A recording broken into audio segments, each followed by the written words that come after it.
Hey guys, this is Eva here and welcome to my channel Art with Eva.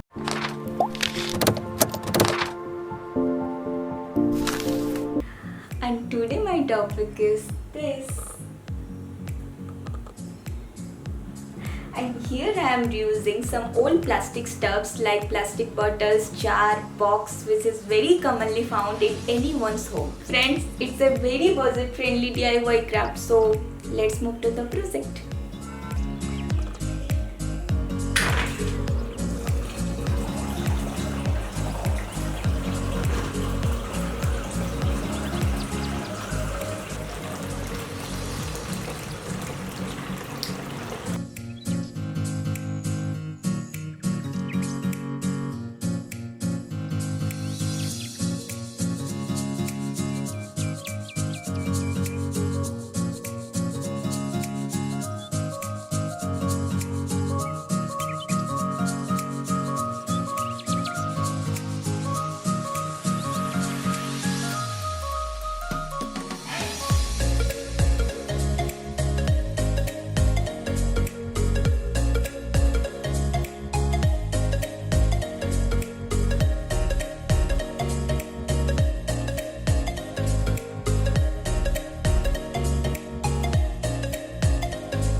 Please subscribe my YouTube channel and don't forget to press the bell icon so that you will be notified whenever I will upload a new video. Thank you. Have a nice day.